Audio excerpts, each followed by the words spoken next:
These 7 torture methods really makes you question the depths of human cruelty. In this video, we are going to look at 7 torture methods that really were brutal. I'm sure some of them you have never heard of before.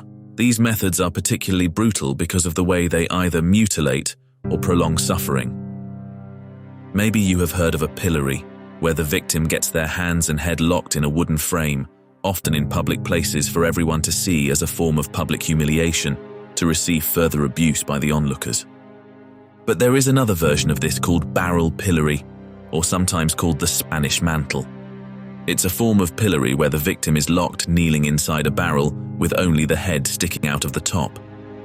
This doesn't sound that bad initially compared to what could have been chosen out of all available torture methods, but being locked inside the barrel for days, it would begin to fill up with your own excrement. This in turn would begin to attract insects. Some of them would most certainly be able to get inside the barrel, trapping them, crawling all over your body. The victim would be fed and given water to prolong the suffering. Prolonged long enough, death would eventually occur from exhaustion, infections, dehydration, and starvation. The intestinal crank was a way purportedly used in medieval times to disembowel a victim in a brutal, mechanical way. This method of torture was designed to inflict maximum pain and suffering while ensuring the victim remained alive for as long as possible during the process. The process began by restraining the victim on their back, ensuring they could not move or resist. Once securely bound, a small incision was made in the abdomen. Through this incision, the upper part of the intestines would be cut from the stomach. The severed end of the intestines was then attached to a hook, which was connected to a crank mechanism. With the victim fully conscious, the torturer would begin turning the crank. As the crank was turned, the hook would slowly pull the intestines out of the victim's body. This process would continue until the entire length of the intestines had been removed, or the victim succumbed to the pain and trauma. The ducking stool, or sometimes called cucking stool, was a torture method mostly reserved for scolds or for trying to identify witches. The victim would be tied to a stool attached to a large wooden seesaw by a river or pond. The victim would be submerged over and over trying to extract a confession. This process of submerging and raising could go on for hours, either until the victim confessed to witchcraft or drowned. If the victim confessed, they would be executed, so this torture was essentially a death sentence. Either you drowned or you confessed and was executed. The heretic's fork was a sharp double-sided fork which was attached around the victim's neck and forced in between the underside of the jaw and the breastbone, digging into the flesh. This forced the victim to constantly keep their head upright to prevent the heretic's fork from digging deeper. The victim was then suspended from the ceiling. Imagine hanging for days with this thing around your neck. The victim would not be able to relax their head and sleep, as the sharp pain would immediately wake them up again. After days of hanging and unable to sleep, the victim would be so exhausted and delirious that they would most likely confess to anything. As it was used in inquisitions against perceived heretics, the fork would have the inscription, "I recant."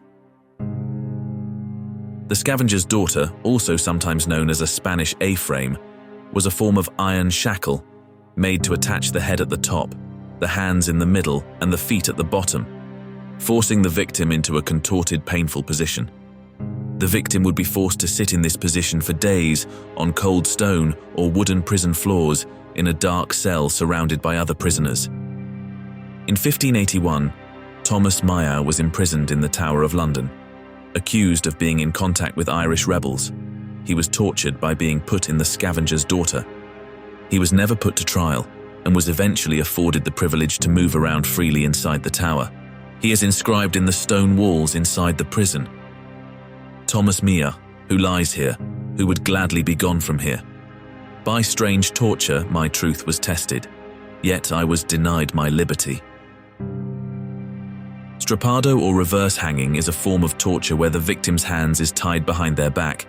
After this, they are lifted by their hands by a second rope attached to a pulley, causing the full weight of the body to be supported by the arms and shoulders, rotating them into an extremely painful, unnatural position. Then they are raised even higher and dropped to different heights until the rope suddenly stops them with a sudden jerk, dislocating the shoulders. This drop is done over and over again. It is believed that the famous Florentine diplomat Niccolò Machiavelli was tortured this way during his imprisonment. The Judas cradle was a notorious device used during the Spanish Inquisition. It consisted of a wooden frame with a little wooden pyramid on top. Victims were stripped of their clothing, bound, and then hoisted by a rope and pulley above the cradle. They would then slowly be lowered onto the cradle in the crotch area, causing immense pain. To intensify the agony, torturers could shake the victim back and forth or attach weights to their legs. This torture could last for several hours and, in some cases, leaving the victim to suffer overnight. In addition to its physical brutality, the Judas cradle was also designed to humiliate the victim, adding a psychological dimension to the torment. As gruesome as these torture methods are, wait until you see the terrifying punishment meant for those convicted of treason. Click here to watch it and uncover the grim details, and don't forget to subscribe for more gripping historical insights. Thanks for watching.